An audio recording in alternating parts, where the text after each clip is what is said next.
Hi, I'm Sophie Marie Odom, Lifestyle Magazine's editor. And I am Samantha Rank, broadcaster and disability rights campaigner. Welcome to Motability Lifestyle Pod. In this podcast, we invite our friends from the disability community into our studio for a conversation about how we can all live our best life. And I think we need a little bit of that in our lives at the moment, don't we? Particularly when we are navigating such a frustrating and complex disabling world. Today we are joined by Paralympian athlete James Freeman, who represented Britain at the 2020 Tokyo Paralympics. And he juggles racing with working as a diversity and inclusion consultant. He has a thing or two to say about the power of changing your mindset. And the sun is out, and you know what that means? People are jetting off on holiday. We look at accessibility and travel, and there are reasons to be cheerful here. Plus, our resident car expert, Matt Lismore, will make us wiser about hybrid cars. And then, of course, we will end, which is my personal favourite, with gadgets. What's on the market? Hi, Sam. Hello, lovely Sophie. How have you been? I'm good, thank you. How are you? I'm good. Apart from being a little bit sweaty derriere, I think my other fellow wheelchair users will absolutely sympathise. When the sun comes out, as a true Brit, I like to complain just as much as when it's raining outside. But being a full-time wheelchair user means that you do get a little bit of a sweaty bottom situation going on. But apart from that, I'm good. I am good. What is new in your world? I'm good, thank you. Also been very hot and also complaining about the heat, but then complaining when it rains as well. Very much looking forward to an upcoming holiday, going to Mexico. 10 hours on a flight though with 2 young kids. Ouch. Yes. I have 2 young cats. Probably not the same. However, I feel your pain because I can only imagine the unpredictability of travelling with children. When you have a disability, you have got to plan for every eventuality. Talking about travel, have you heard about what's going on with the Rights on Flights campaign? This has been something that I have been obviously, tracking and keeping abreast of for months and months. A lot of my dear friends are very much forefront of the change and lobbying and really fighting that fight. And it's one of those bittersweet moments because you think, why on earth has it taken so long for this to happen? And I think we have that beautiful motto amongst the disability community, nothing about us without us. And I think one of the reasons why we are so far behind in aviation and innovation is because that's a tongue twister, isn't it? Aviation innovation. It is. It's because disabled people have not been brought to the table. We have not been included in the design process. Hopefully now things are changing because for me, as a physically disabled woman who struggles to go anywhere independently, if I'm honest, it really saddens me that I cannot go on a flight independently. I have to always be with somebody. And I feel actually quite liberated that the tide is turning for the good. So yeah, absolutely embrace it. A little bit sad that it's taken so long. Yeah, it's from what I was reading as well. The planned reforms mean that the civil aviation authorities to be able to issue financial penalties to airlines who fail to meet their obligations to disabled travellers. So that means that there'll no longer be a cap on compensation for wheelchairs or mobility aids that are damaged on domestic UK flights, and they're working towards international flights as well. Amazing. So because I know at the moment there's just sort of like if a wheelchair gets broken on a flight, there's no absolutely come back from that. They can just sort of be like, okay, well, what can we do? And there's nothing that's done. So that's really good to hear. Have you got any travels this summer? Alas, no. I have not been on holiday for maybe 4 years, and that is mostly because finding somebody to go on holiday with. When you get to my age and you're single and you're a cat lady and even your gay friends have taken off, how dare you, it's quite difficult to find people to go on holiday with. That's quite a violent moment there, isn't there? Should we get one into the studio? But I'm actually renovating a bungalow at the moment, so that's got to be my main focus. And I think once I'm settled, I will be a girl about town and I'll be flying here, there and everywhere. I have a question for you. Are you a beach person, a city dweller, or one of those really annoying people that climbs mountains and pretends that's a holiday when everyone knows it really It's isn't. definitely not a holiday. 100% beach. I'm a beach bum. I love just relaxing on the beach. But what about you? No, because like, you just get sand everywhere. Like literally washing sand out of all your nooks and crannies. Don't tell me it doesn't happen to you because when you're on a beach holiday, you've literally showered and then the next day it's like, where is this sand coming from? It's just never ending. On a serious note, apart from the annoying sand, being in a wheelchair on a beach, nightmare. I think you have to kind of be dragged backwards and it feels very much Indiana Jones being sucked into, quicksand. And then if you need a toilet, I have been known to dig a little hole in the sand because getting you back off the beach is another fiasco. So no, I'm very much a city dweller, I think. I think that's my preferred way to vacate. But I have some news, Sam, that might change your mind. I am all ears. There's been some news recently announced that there's a new initiative to make 287 beaches in Greece totally accessible. So they're hoping that 220 beaches will be ready by the summer by installing something called a seat track system, which is a fixed track mechanism involving a remote control operated chair that can be moved in and out of the sea. I love it. Yes, you can go and enjoy the beach. With my pina colada. Yes, exactly. Of course. And also, it goes beyond Greece. They're hoping to have installed these mechanisms across Italy, Cyprus, Latvia, and later across Croatia, Spain, UK, UAE, USA, and Turkey, all this year. I think the question is, however, which will sway me, will I still get 2 cabana boys feeding me grapes and making sure I don't get overheated? If that's part of the package, then I am all for it. Does it say that in the little article? It doesn't, there? but I could do some more research for you. Can you get on the phone to Greece and be like, yeah? I'll try. Perfect. Okay, so now it's time to introduce our guest. I'm very pleased to say we are now joined by the wonderful James Freeman. James is a professional athlete. He is currently 3rd in the world for the 100-metre wheelchair racing and the European record holder for the 800 metres. He also works as a diversity and inclusion expert. Now, before I welcome our next amazing guest, you may have noticed that the sound might be a little bit different, but all will become very, very clear. Do not worry, just go with it. Close your eyes and meditate and listen to our wonderful next guest. James, a huge welcome to Motability Lifestyle Pod. What an absolute delight it is to have you. Now, we very nearly didn't have you, but before we talk a little bit more about that, I have to say, I'm always rather fascinated when I get to talk to a real life Paralympian, because in 2012, when, of course, we know that was very much a turning point for the Paralympics. Absolutely. Yeah, the Paralympics were going for quite some time, but I think, Channel 4 really invested in the superhuman advertisement. And it was for the first time, I would say, that, non-disabled people were taking notice of the Paralympics. And it was so phenomenally popular.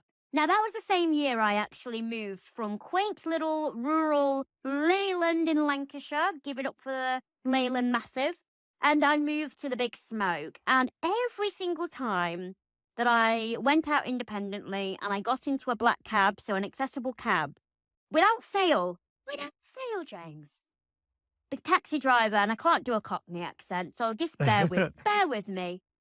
They went, "Are you one of them Paralympians?" And I would always reply, if you call drinking copious amounts of alcohol a Paralympic sport, then yes. And it became a little bit of a running joke.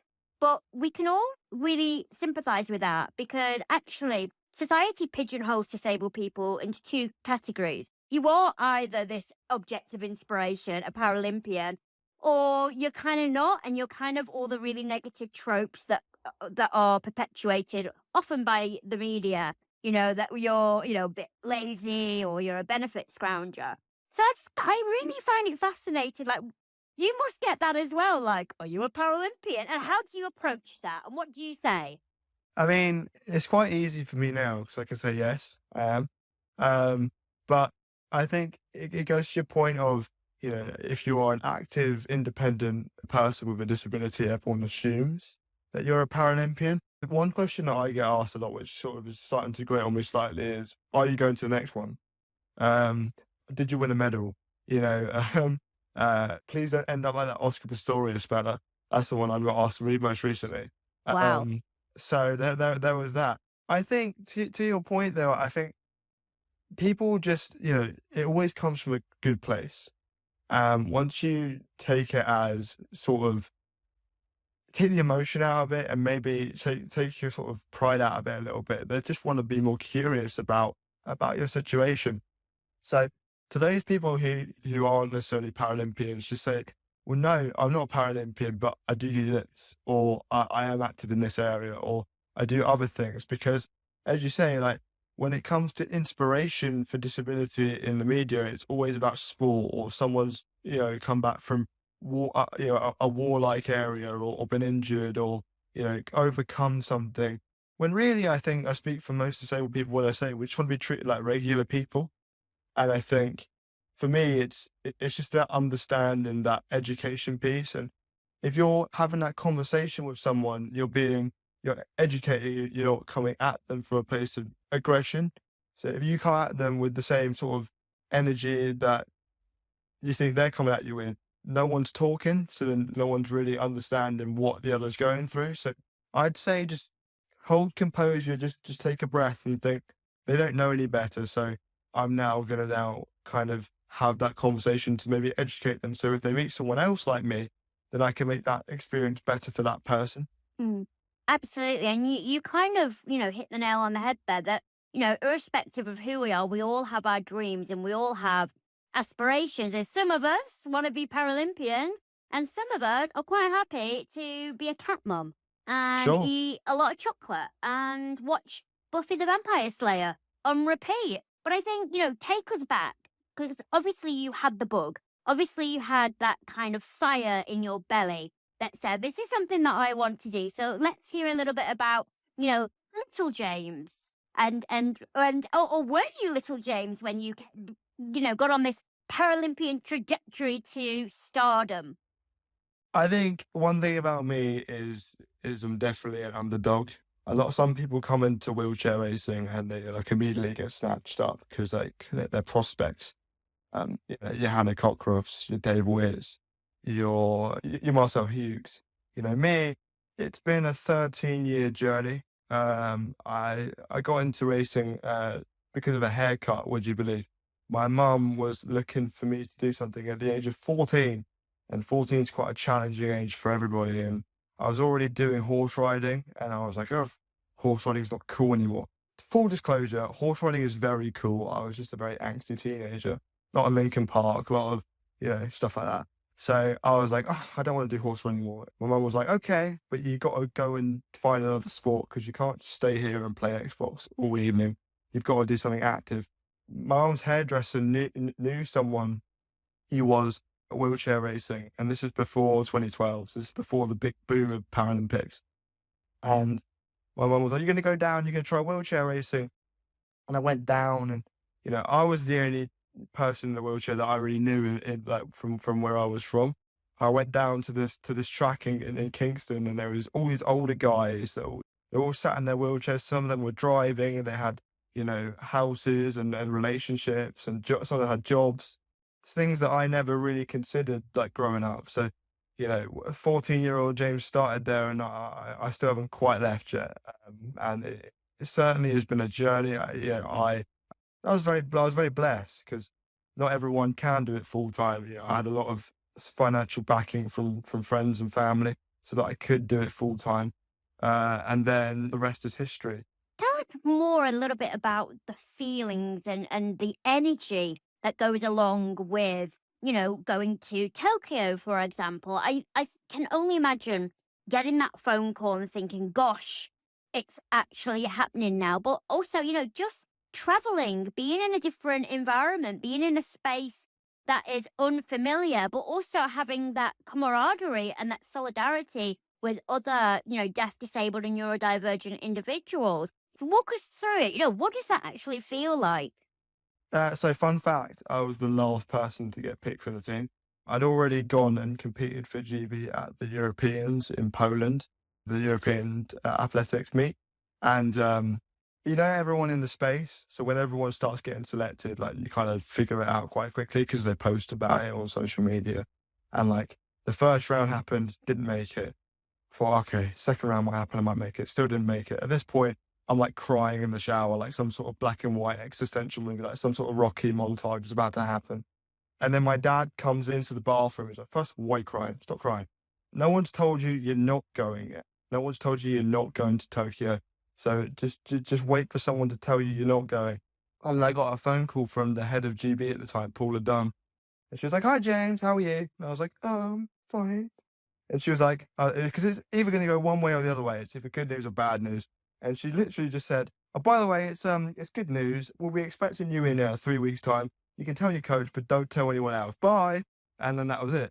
And then I basically just had a bit of a breakdown because it had been like 13 years, finally achieved the dream of going to a Paralympics. Obviously, going to a Paralympics with Hannah and with Dave and all these other Richard Whitehead, a bit like going to like the playoff with Michael Jordan. It's a bit like going and playing football with Messi or Ronaldo. It's a bit like, oh, wow, I'm going and I'm on the same stage as these people. It's quite incredible, really. Tokyo and Japan in general, I've never seen a country so different from the UK. Everything they do, the whole culture, the way they live, it's just really different to ours. When you mentioned just there that Japan is different, Yeah. is it in terms of how? Can you just elaborate a little bit? Their culture is all about respect, I think, and they're a really friendly people. It's just incredible. They're you're very much a guest in their country. I think the real bummer is everyone was like, "Oh, how was Japan?"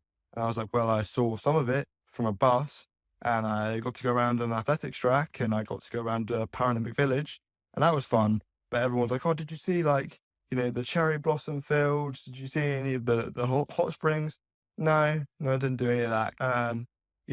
People always ask me what was village like. Oh, it's like a hotel, but also like a block of flats. So GB has this like massive building.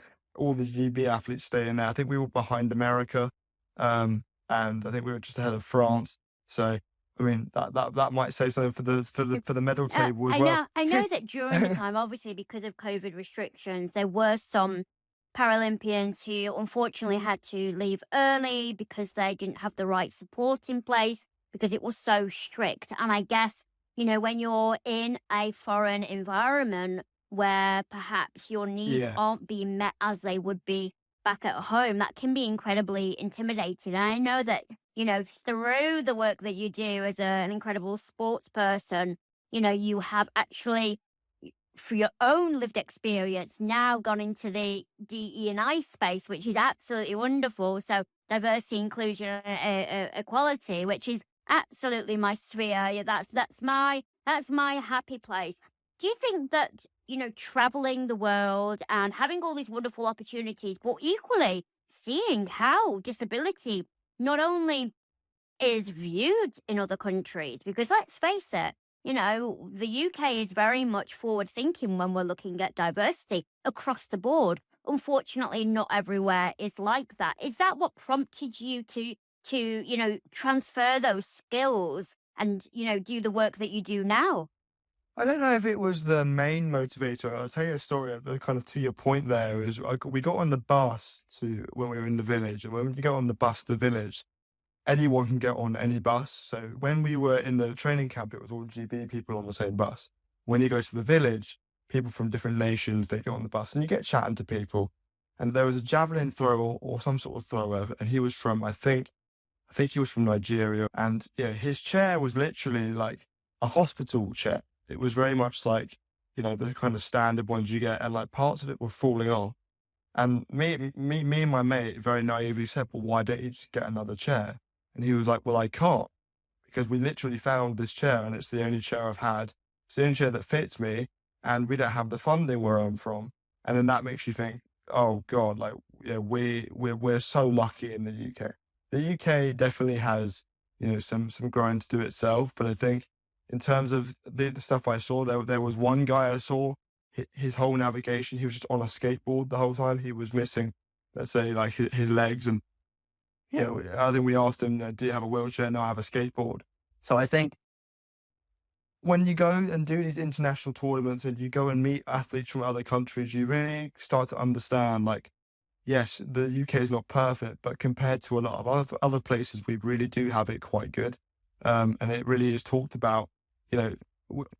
We met some people out in Tokyo. The Paralympic coverage just wasn't even covered in their country. Their friends and family had to watch it on a live stream in a different language. Just so they could watch their family member in the Paralympic game. When it comes to kind of why I decided to get into kind of the D&I space, I think, I had already kind of started doing it when I went to university. I was like the disability officer of my university. So you kind of manage everything that goes on in the student union, and like you kind of do things like that. I've always had a passion for making disabled people's lives that little bit easier and better. I come from a background of parents and family and friends that say you can do anything. You shouldn't be restricted by anything. But for a lot of people, that's not the case. I just, I want to portray the message that if I can do it, if I can have a job and I can live on my own, and I can go to Paralympics and I can have a fairly independent life, then anyone can. And I think that that's not something that's portrayed a lot in the media. That's not some kind of, when we're speaking about disabled people, we're often used as sympathy pieces. When I was at school, it was very much, oh, we'll try and get James 5 GCSEs, but we don't know. And, he could live at university, but it's going to be really hard and he might not be able to do it. So, like, if he wants to go home, don't shoot him down about it. But my parents very much threw me in the deep end in respect of, give it your best go. If you've tried your best and it's still not enough, then that's fine. Like, at least you did your best, but you're not going to like not try because you have those options available to you. And I think, it just takes somebody, just one person to be like, well, actually, no, you can do these things. This is how I do it. And again, it's about that listening piece. So I meet loads of people in my D&I work that, that they might be neurodiverse. I knew nothing about neurodiversity before I started working in the space. Not really. And I've learned so much in the last 2 years. And again, I didn't learn it from pretending or making it out that I knew better or trying to cover up for fear of offending someone. It literally is just as simple as, I don't know what your life is like. Can you just give me a bit of insight into that? Once you get that empathy piece and you kind of build that rapport with a client or someone in the space, then you can have that wider conversation. I think that the trouble is, so many people are so worried about offending someone. Oh, what if I say the wrong thing? What if I do this? What if I do that? Well, I guarantee you the result will be worse if you just assume.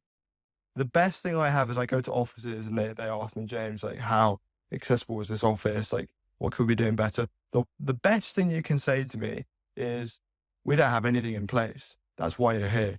We're going to be honest with you. We don't have a disabled toilet. We don't have any, braille around the office. We don't have anything in terms of wheelchair access. Because at least you're being honest. The worst one is when they go, oh yeah, we've got everything. We've sorted everything. We could be more inclusive, and then you turn up and then you realize, actually, yeah, you could. And even the most inclusive places, there's always room for growth. So no one is ever going to be 100% right all the time, because disability is such a broad spectrum. What I go through will be different to what someone else goes through in a wheelchair or who has CP.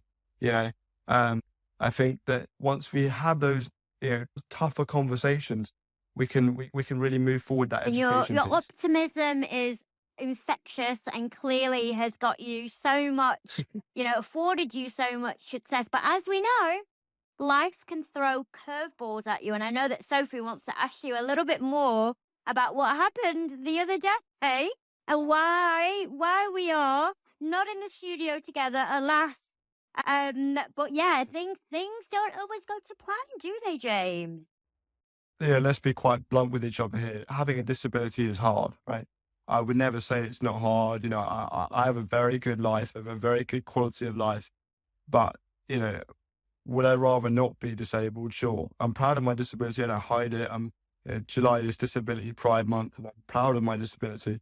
But, I wouldn't wish this on anybody. It sucks a lot of the time. So, I was supposed to come down and do this kind of work at the Haymarket office, ready to go, ordered the cab, all good to go. And I live in a block of flats and you have to take the lift down. I live on the 4th floor. You take a lift down to kind of get to the main foyer so you can leave. And I just got to the foyer. I clicked the button and it opened a bit. I kind of went in a little bit and then someone was like, "Oh no, it's broken. You should leave. Get out." So I got out and then it just would not open again. It just wouldn't open. So I kind of stuck at the top of the stairs because not only did I miss the appointment, which is something that really frustrated me, but forward thinking, like, how am I going to get out of my building? Like, what if there's a fire? Like, what if I need to go and get some food or, someone needs me for something else? I could, but you'd be throwing yourself down the stairs and that's often not ideal. But I think for me, I think a lot of disabled people, they get a lot of flack saying like, "Oh, your needs are too much," or "You're always so tired," or sometimes I think you could be doing better. You're just moaning, but you have to understand that for a lot of disabled people, you have to think of a backup plan to your backup plan to your backup plan. There needs to be forward thinking for everything because there's so many things that are out of our control as disabled people. The amount of times I've wanted to go and meet someone, but I can't because the ramp wasn't working on this bus or the lift wasn't working at this station and I think I would feel better about it if the workers behind all that, especially public transport, were just a bit more honest about it. Like I go to say, Houston Station and they're like, "Oh, did you book beforehand?" Now, I did for a lot of them, but begs the question, why do I have to do that? Nobody else has to do that. Why do I have to do that? And I was like, "Well, because we could help you out better if you call up beforehand." Yeah, I understand that. But what if you want to do something spontaneous? I can't say to a friend, "Let's go to Brighton for the day." That's just not going to happen. Nobody else has to do it. And able-bodied people will, I think I've got some great allyship in my corner, my friends, my family. They're great allies and they're really supportive, but they'll never get it. They'll never fully understand. And I think that's where people get defensive is that, or I'm not ableist, I would never say that. No one's saying you are ableist, but you don't know. So instead of assuming, just listen. How do you Just deal with listen. those frustrations, James? Like, for example, with what happened on Friday, and like you said, you can't just be spontaneous and go out and meet friends. How do you manage those frustrations? Because you do seem like a very positive person, and obviously in your work as well. And do you practice what you preach? I think so. Yeah, I think when it comes to my lift breaking, for example, and then my sister came over and she kind of helped me down the stairs, and then we went to the concierge. The important thing is, there's no point getting upset with the workers if a lift breaks down. It's not their fault, right? And I think again, if you go at it from a place of emotion and you're looking for someone to blame and they're the first person available, if you come at it from that aggression, they're gonna respond with that same energy. And then again, nothing gets resolved. But for me, it's the most prominent with visible is that from an early age, you're going to get questioned. So I think from an early age, you kind of learn things. And I'm not going to lie, sometimes I will snap people. If I'm having a bad day, like if someone's like visibly like frustrated, "Oh no, the lift doesn't work." Put yourself in that person's shoes for a while. I've been to many restaurants and bars where people are like, "Oh, we don't have any access." And sometimes you don't want to swallow that. Why don't you have any access? I'll give you one example. Back when I was, in my student days, not so much now, but we went on a bar crawl, me and my friends, and went to this bar, and this guy was like, "No, can't come in. There's no access." My friends got very defensive of me. Why? Why can't we just carry him in? He'll be fine with it. And I would be fine with my friends carrying me in. That's different.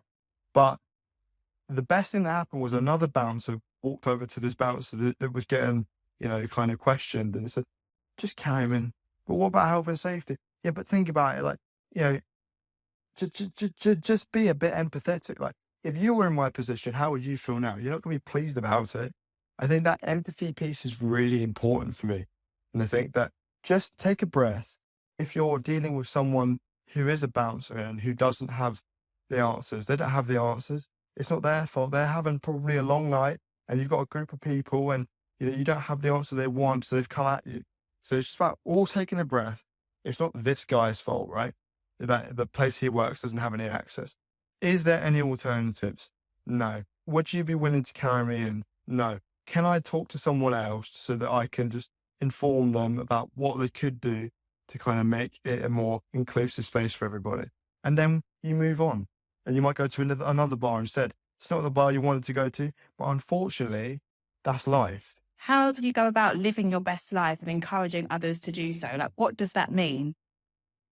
For me, growing up, I didn't know anyone else like me. Not really, And I go down to the track where I train, and we got a lot of new young talent coming in. And I think you guys are so lucky because you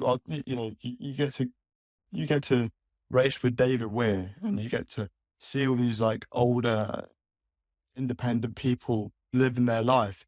Growing up, I didn't have that.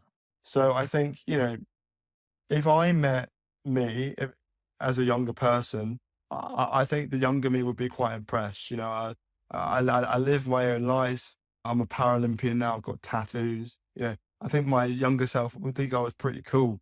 And I think that living your best life is just about taking one day at a time. Not every day is going to be a good day. You're going to get pains in your legs. It might be snowing and it might be hard to get outside. But I think my mum gave me the best advice when it comes to this. She said to me, James, you're not special. And I went, what do you mean I'm not special? Of course I'm special. No, you're not special. No one's special. Everyone goes through challenges. Everyone goes through strife. Okay, I've had my moment now. And I usually when I have a bad day, I say to myself, I've got today to be upset about it, but tomorrow I've got to move on. And my dad, who is very much into his wildlife and his David Attenborough stuff and all things nature documentaries, he said to me, James, did you know that sharks only move in one direction? They only ever move forward. They never move backwards, because if they move in a different direction, that means they're going to die. So take that metaphor for a second and really run with it. Be that shark. Always move forward, never back. Because if you dwell on what's not right, you're not looking at what is good. You're not looking at that bigger picture. You could dwell on this little thing like, oh, the ramp's not working. And yeah, that's a frustration for me. It's a frustration for most disabled people, but that's the thing. It happens to all disabled people. It's not just you. You are not special. And that's a beautiful sentiment and message to end this wonderful interview with you. We can't thank you enough. So much food for thought. But before we do wrap up, we have a little bit of a tradition going on, and we would love for you to ask a question, any question that we can give to our next guest, given that we do not know who that might be. Oh, sure. Have you had any crazy stories regarding your disability? Oh, wow. That Yeah. was okay. Yeah, that's a heavy one. I was gonna be thinking, what's your favourite ice cream? But hey, let's just deep dive right into there. James, from both Sophie and I, thank you ever so much. I didn't really like this shark analogy because I'm petrified of sharks, but I understood what you were trying to say there. Keep doing what you're doing. You're an absolute role model. You're incredible, and thank you so much for joining us today. Thank you for your time. Absolute pleasure. Okay, so we're coming to the end of the episode, but before we go, we have one more guest lined up. I feel like we need a drum roll here. Of course, it is time for Car Chat with Matt. Hi guys, how are we doing? Good, thank you. Good. Very well.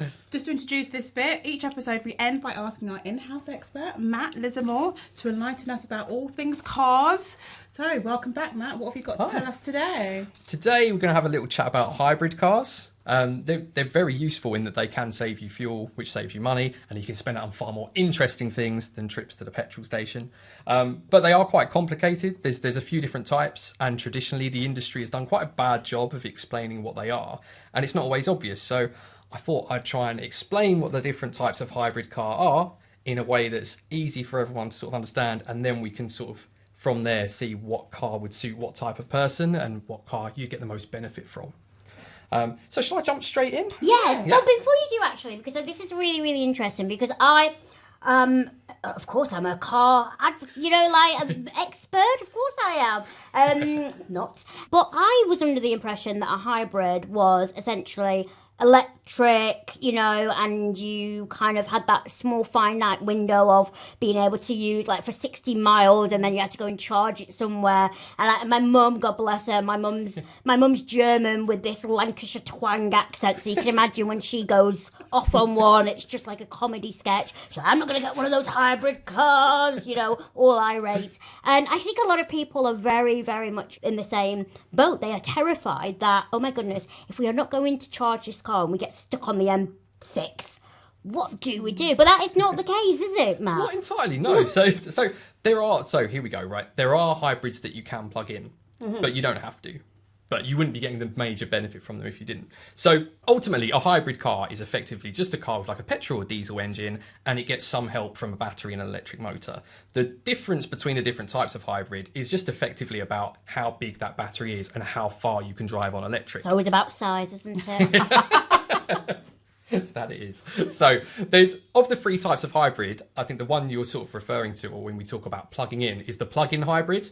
So if you imagine them on a scale, that's at the furthest end, that's like the most hybrid of the three hybrids, if you will. So it's got the biggest battery. So what that means is if you can plug in, ideally you'd want to plug it in at home, otherwise it wouldn't be very convenient for you. Is that the creme de la creme? Yeah, let's say that. And so with a plug-in hybrid, you could go, it obviously varies by model, but in theory you could go around 30 miles on one charge, just purely on electric without the petrol engine kicking in at all. That doesn't sound very far. It's not very far, but if you think of how most people use a car, most journeys in the UK are under 20 miles. Most people do less than 20 miles a day.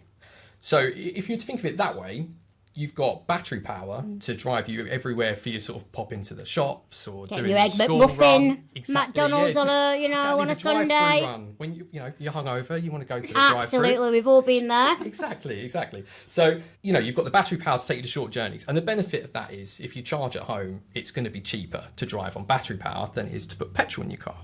But if you do want to go on a long journey, you've got that petrol engine to sort of take you the rest of the way. So for all intents and purposes, the petrol engine works like an ordinary car. You just take it to the station, fill it with petrol, and you can drive 300-400 miles or whatever. I feel like I've just had a light bulb moment, actually. And I guess this is why we bring you in, because you are here to make things a bit clearer. But were you under the same illusion about hybrid? I think they hyped it up, didn't they? And they're like, it's the new way. And where I live in central London, we have a lot of the plug-in points, and I'm always like cursing at them because they always get in the way of me, in my power wheelchair, and I'm, kind of like, you darn cars and your pumps, So yeah, that's really interesting, and that makes so much more ergonomic sense, doesn't it? Yeah. Because like you said, people do, on the whole, do shorter trips. Yeah, that's the thing. I think people do get hung up a lot on range numbers, especially with, I'm not going to delve into electric cars now, but it's one of the things people worry about with like fully electric cars that don't have any sort of engine, is you worry about the range. But in reality, something like, I think it's over 99% of journeys are under 100 miles in the UK at least. So yeah, you've got that's plug-in hybrid is kind of the most hybrid, but for obviously a lot of people, you either can't plug in at home or you just simply are unable to for various reasons. It's not always easy to plug those cars in. The chargers can be quite heavy and it can be quite fiddly and cumbersome. So if you can't plug in, there's two other types of hybrids that you don't need to plug in at all. So we'll go to the complete opposite end of the scale now. We've got mild hybrid. So that's your kind of entry level. I think I've been unnecessarily confusing to actually call that a hybrid because it's actually very different to the other two. There's not actually that much electrical assistance going on. Really, it's just a petrol car, and all it really does is when you're rolling up to the traffic lights or a roundabout, for example, the engine just turns off. And then the energy that the car recovers while you're slowing down is just used to start the engine up again and give you a little bit of assistance as you're pulling away. And that's kind of all it does. There's not much more to it. You can't drive on electric power alone in a mild hybrid. It is just there literally to try and keep the engine off for longer periods to save a bit of fuel and just help the engine get going again. And that's going to make that so much easier and cost effective as well. And for the environment. Yeah, exactly. And and anything that saves you fuel saves you money as well. Yeah, and as you said, the environment lets fewer emissions. Yeah. Exactly. So there's that. So I guess that brings us to the middle, the regular hybrid. So this was like the original hybrid, which is still the kind of middle ground. This was the what sort of started it all. They're often referred to now as self-charging hybrids. So if you see that, of course they are, banded around, they call them self-charging, which kind of differentiates it a bit from plug-in or mild. So you don't have to plug in a self-charging hybrid, but it has got a bigger battery and a bigger motor than the mild hybrid. So what that means is when you're slowing down, again, sort of similar principle to the mild hybrid, when you're slowing down and coming to traffic lights or a roundabout or whatever, instead of that energy being wasted, it's put back into the battery. So it charges up. So whenever you're slowing down, that battery charges itself with energy that would normally be wasted as, say, heat from the brakes and that kind of thing. And what it can then do is, if you're driving at slow speed, say around a car park, or if you're cruising at 30... I was going to say cruising. Just cruising. There you go. Down the highway. It's exactly that. If you're cruising, it can often be done just on the battery power alone. And we're not talking far. You can't drive, say, more than a mile or two on electric alone. But generally, it's not really there to drive long distances on electric. It's more that the car just manages it itself and switches between the two, and it just does it in the way that's going to save you the most fuel. So there's other benefits to them as well, actually. The benefit of having an electric motor is they're very good at getting you off the line. So if you need to nip into a gap in town or a busy roundabout, the sort of electric motor in a hybrid and again a plug-in hybrid, they just sort of give you a little boost off the line. So they're quite good if you do a lot of town driving and nip into town. Well, if you're going into central London, it's a hybrid. Do you have to pay congestion charge on a hybrid? You do have to pay congestion charge on a hybrid. It's fully electrics are free. Although I'd have to check that. I've got a feeling they might even be nipping that in the bud now. I have another question as well. Yeah, go ahead. With the whole 2030 legislation coming out, where no more petrol cars will be sold. Yes. Can you still buy hybrids, or will it only be? So the current plan is no to self-charging hybrids and mild hybrids, but in theory, yes to plug-in hybrids.